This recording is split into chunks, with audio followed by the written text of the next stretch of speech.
Hello students, welcome to my channel easy learning accounts. आज के इस वीडियो में हम पीस मील डिस्ट्रीब्यूशन को ही आगे बढ़ाएंगे। और जो प्रीवियस वीडियो में मैंने introduction of the piecemeal distribution and the types of calculating या making the statement of the piecemeal distribution आपको बताया था, उसमें से जो पहला पार्ट था जिसको हम कहते हैं प्रोपोर्शनेट मेथड, उससे बेस्ड एक न्यूमेरिकल करेंगे।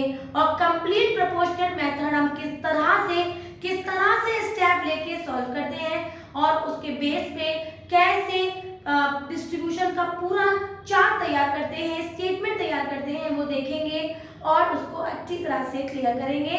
मैंने बोर्ड पे एक क्वेश्चन लिखा हुआ है, हम उस क्वेश्चन को फॉलो करेंगे और उससे बेस्ड पूरा statement of piecemeal distribution दिखाएंगे। डिस्ट्रीब्यूशन शुरू करने से पहले या स्टेटमेंट बनाने से पहले मैं आपको बताऊंगी कि प्रीवियस वीडियो में बच्चों मैंने आपको दो मेथड बताए थे पीस मील के। उसमें से हमारा पहला मेथड था by using the proportionate method और दूसरा था बेटा जिसको हमने पढ़ा था मैक्सिमम लॉस मेथड। पीस मील डिस्ट्रीब्यूशन में मैंने आपको बताया था कि बेटा डिस्ट्रीब्यूशन करने से पहले जो हमें resolution of the partnership firm section 48 में हमने पढ़ा था कि सबसे पहले आउटसाइड लायबिलिटीज दो, फिर इंटरनल पार्टनर लोन अगर है तो, और लास्ट में पार्टनर्स का कैपिटल। तो स्टार्टिंग में तो क्वेश्चन सॉल्व करना हमारे लिए बहुत आसान होगा। जैसे जैसे पैसा आता जाएगा हम हमारी आउटसाइड लायबिलिटीज फिर इंटरनल पार्टनर लोन्स आराम से देंगे। जहां पर पॉइंट आ जाएगा और हमें पार्टनर्स को देना होगा तो हमें ये प्रॉब्लम आएगी कि कौन से पार्टनर को पहले दें और कौन से पार्टनर को बाद में। तो यहाँ पर ये मेथड फॉलो होगा जिसे हम कहते हैं प्रोपोर्शनेट मेथड। इसमें हमेशा याद रखना कि जिस भी पार्टनर ने प्रॉफिट शेयरिंग रेशियो के एक्सेस में सरप्लस इन्वेस्टमेंट किया हो, कैपिटल दिया हो, अपने कैपिटल या फिर प्रॉफिट शेयरिंग रेशियो के एक्स्ट्रा में सरप्लस में हम उसको हमेशा एक्स्ट्रा पे करेंगे और इसी कॉन्सेप्ट को निकालना सीखेंगे in the method proportionate method.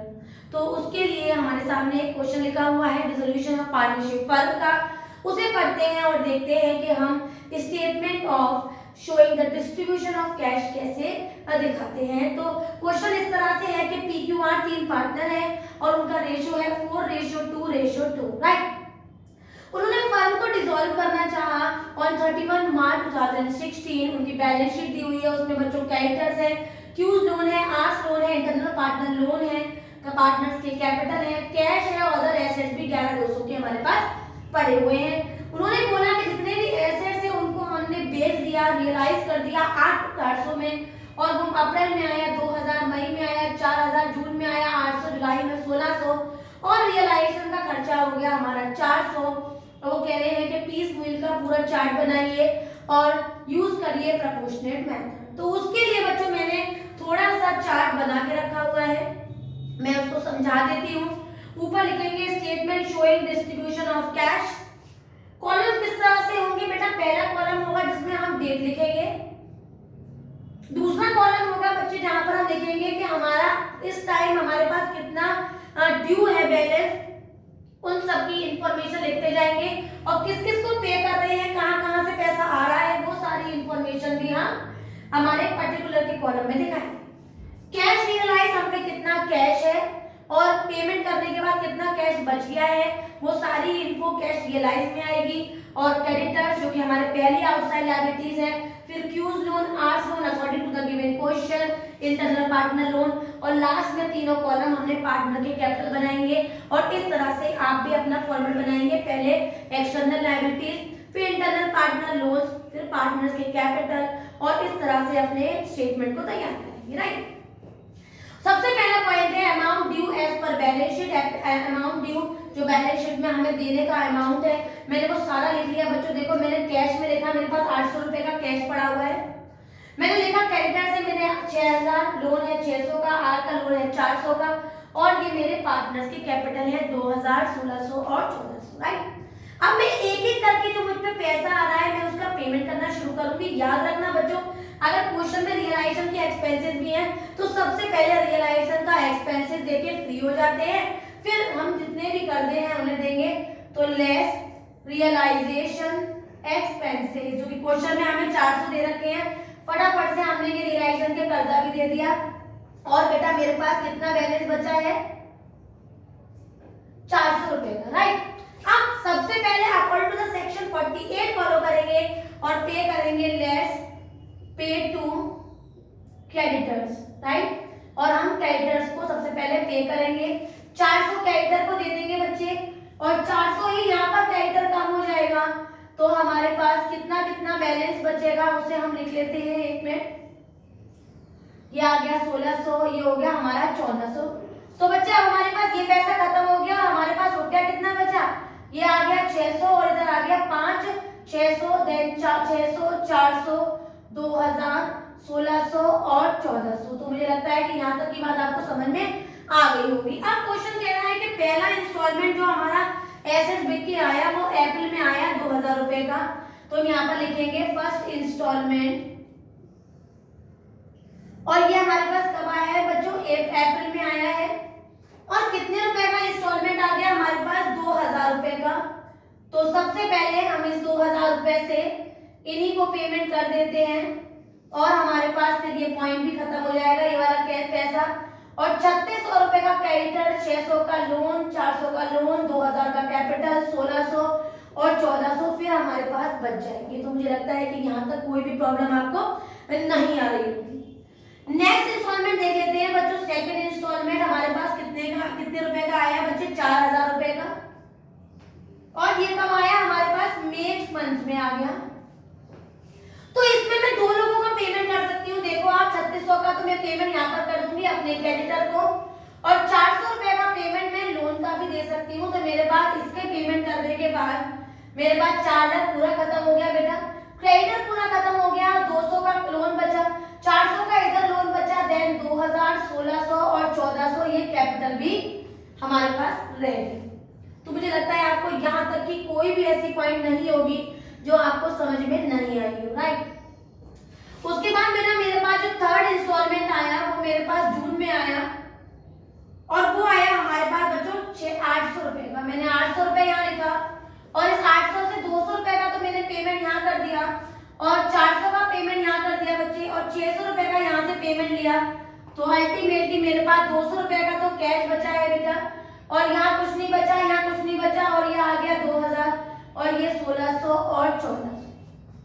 अब ये 200 रुपए में तो इनको पे नहीं कर पाऊंगी, तो मैं क्या करूंगी? मैं सबसे पहले सोचूंगी कि मैं कौन से पार्टनर को पहले दूं, पी को, क्यू को और आर को, और यहीं पर ही हमारा proportionate method, surplus value method, मतलब जिस पार्टनर ने प्रॉफिट शेयरिंग रेशियो के एक्स्ट्रा में कैपिटल इन्वेस्ट किया है उसके अकॉर्डिंग पेमेंट उसको पहले किया जाता है। तो ध्यान से देखिएगा प्रोपोर्शनेट मेथड की कैलकुलेशन, मतलब कौन से पार्टनर को पैसे किस तरह से दिया जाएगा वो मैं आपको कैसे निकाल के दिखाती हूँ। ध्यान से देखेंगे बेटा।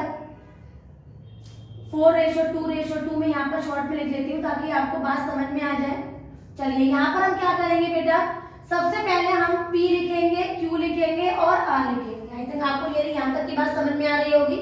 P लिखा, Q लिखा, R लिखा, और उसके नीचे हमने पार्टनर के जो एक्चुअल कैपिटल दे रखी है वो 2000 और 1600 और 1400 लिख ली। क्लियर है? इसके जस्ट नीचे, जो हमारा पार्टनर का प्रॉफिट शेयरिंग रेशियो है उसको भी छोटा सा लिख लेते हैं। जो वैल्यू बच्चों हमारे पास आई उसको आपस में डिवाइड कर दो। तो 1400 में से 2 को डिवाइड किया तो वैल्यू कितनी आ गई? 700। 1600 को 2 से डिवाइड किया, वैल्यू आई 800, और इसको 2 से किया तो वैल्यू आ गई बच्चे हमारी 500। तो मुझे लगता है कि यहाँ तक की पॉइंट ऐसी नहीं होगी जो आपको समझ में नहीं आई। स्टेप क्या किया हमने? सबसे पहले पार्टनर की कैपिटल लिख ली और उसी के जस्ट नीचे रेशो भी लगा लिया। रेशो लगाने के बाद बच्चों हमने इनको डिवाइड करा उसी रेशो से, तो 700, 800 और 500 की हमारी वैल्यू आ गई। यहाँ तक मुझे लगता है आपको बात समझ में आ गई होगी। उसके बाद क्या करना है सेकंड स्टेप में, जो हमारा सबसे छोटी वैल्यू है, सबसे छोटी वैल्यू ये हमें 500 दिखी, इसी 500 को उठाएंगे बच्चे और 500 को हम सभी से मल्टीप्लाई कर देंगे। तो 500 को अगर हम 4 से मल्टीप्लाई कर लेते हैं तो वैल्यू आएगी 2000। 500 को अगर 4 से कर करते हैं तो 2000, 500 को 2 से करते हैं तो 1000, उस 500 को हम 2 से करते हैं तो अगेन 1000, और ये दोनों ही जो वैल्यू हमने यहाँ पर की है ये हमारे लिए गायब है, हमें इन दोनों से मतलब नहीं है, केवल इस वैल्यू से और इस वैल्यू से मतलब है। रिपीट कर देती हूँ एक बार, पहले हमने पार्टनर का प्रॉफिट शेयरिंग लिखा और साथ में उनकी कैपिटल भी लिखी, प्रॉफिट शेयरिंग रेशियो से डिवाइड किया, कैपिटल को वैल्यू आई 500, 800, 700, उसके बाद इनमें जो सबसे छोटी वैल्यू है उसको उठाया और उसको उस रेशियो से मल्टीप्लाई कर लिया सभी में। तो 500 को 4 से किया 2000, 500 को 2 से किया 1000, 500 को 2 से किया 1000, और अब इन दोनों का आपस में कंपैरिजन किया। 2000 में से 2000 गए, कुछ नहीं बचा, 1600 में से 1000 गए, वैल्यू आई 600, और 1400 में से 1000 गए तो वैल्यू आई 400। जैसे बच्चों हमारे पास ये वैल्यू आई, हमने क्या किया, हमने फिर दोबारा से इनके संग वैल्यू लगाना शुरू किया और हमारे पास वैल्यू क्या आ गई, हमने यहाँ पर लिखा 2 और 2, क्योंकि इनके रेशियो भी 2 और 2 ही बचे हैं। यहाँ तक वही सेम प्रोसेस दोबारा से फॉलो करेंगे। जैसे ही इन्हें डिवाइड किया हमारे पास वैल्यू आ गई कितनी, 300, और ये वैल्यू आ गई 200। इसमें जो लोएस्ट वैल्यू है उसको मल्टीप्लाई करना शुरू करा, 200 इंटू 2 400, और 200 इंटू 2 ये आ गया 400।